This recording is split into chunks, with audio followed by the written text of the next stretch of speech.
नमस्कार।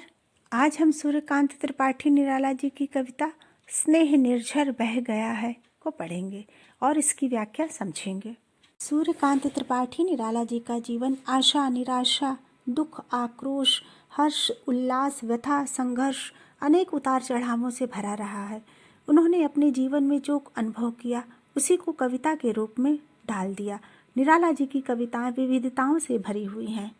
मानव जीवन में अच्छे बुरे समय का आवागमन होता रहता है, पर जब कुसमय आता है तो मित्रगण भी साथ छोड़ देते हैं। निराला जी ने अपने ढलते समय के अकेलेपन की पीड़ा को अपनी कविता स्नेह निर्झर बह गया है में बड़े ही सुंदर ढंग से व्यक्त किया है। चलिए, स्नेह निर्झर बह गया है कविता को पढ़ते हैं और इसकी व्याख्या समझते हैं। स्नेह निर्झर बह गया है, रेत ज्यों तन रह गया है। आम की यह डाल जो सूखी दिखी, कह रही है अब यहाँ पिक या शिखी। नहीं आते पंक्ति मैं वह हूँ लिखी, नहीं जिसका अर्थ जीवन दह गया है। स्नेह निर्झर बह गया है। कवि ने यहाँ हृदय की सरसता व स्नेह की तुलना झरने से की है।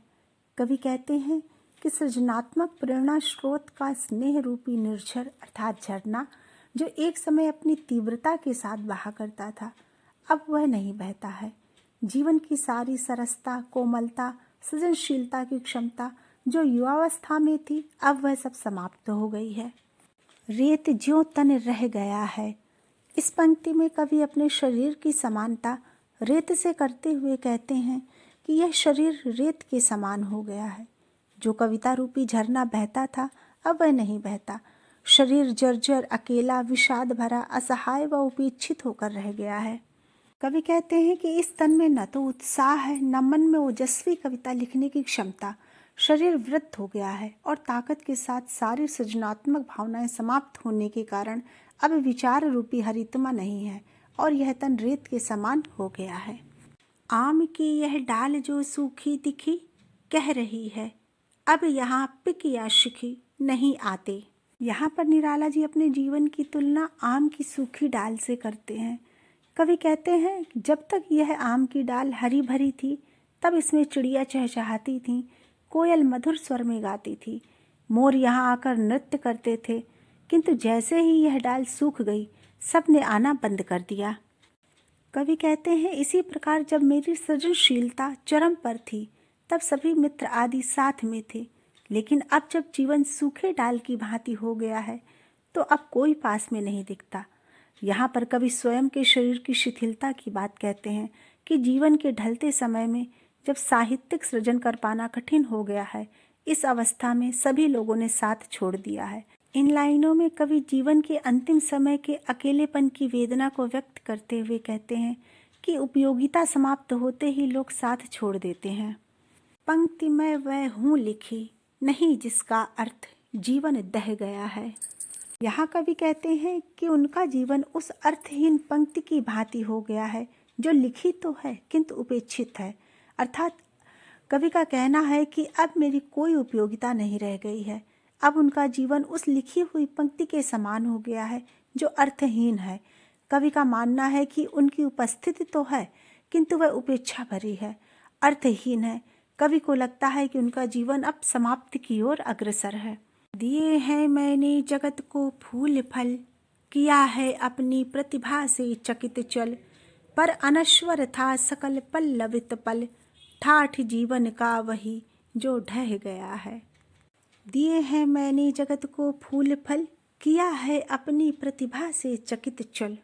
यहाँ कवि कहते हैं कि जिस प्रकार हरी भरी आम की डाली ने समाज को सुगंधित फूल फल दिए, पक्षियों को आश्रय दिया, उसी प्रकार कवि अपने विषय में कहते हैं कि मैंने फूल फल रूप में कविताएं समाज को दी हैं और अपनी प्रतिभा अर्थात कलम के जादू से लोगों को आश्चर्य में डाला था।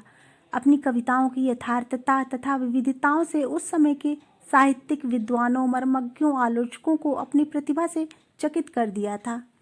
चकित चल अर्थात उस समय के विद्वानों को चकित या आश्चर्य में डाला था, उनके हृदय को चंचल या उनके हृदय में हलचल उत्पन्न कर दी थी और उन्हें सोचने पर विवश कर दिया था। पर अनश्वर था सकल पल्लवित पल, ठाटे जीवन का वही जो ढह गया है। कवि की कलम से जो सृजन होता है वह अनश्वर होता है। जो कवि ने नए नए पल्लव अर्थात नई नई कविताएं साहित्य जगत को दी हैं, कवि को लगता है वह जीवन का ठाठ अब समाप्त हो गया है।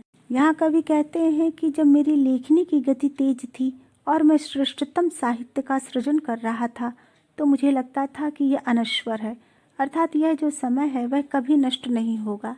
पल्लवित पल के माध्यम से कवि कहते हैं कि जो उनकी नित्य नई कविताओं की सृजन शक्ति थी, सफलता थी, प्रसिद्धि थी, उनका महत्व था, साथियों की भीड़ थी, वह सब कभी नष्ट नहीं होगा। किंतु समय के साथ जीवन का सब ठाठ ढह गया है। जीवन के अंतिम समय में धीरे धीरे सब ने साथ छोड़ दिया है। अब नहीं आती पुलिन पर प्रियतमा, श्याम तृण पर बैठने को निरुपमा, बह रही है हृदय पर केवल अमा, मैं अलक्षित हूँ यही कवि कह गया है। अब नहीं आती पुलिन पर प्रियतमा। पुलिन अर्थात सूखी नदी का किनारा, वह नदी जो सूख गई हो और रेत ने जल का स्थान ले लिया हो।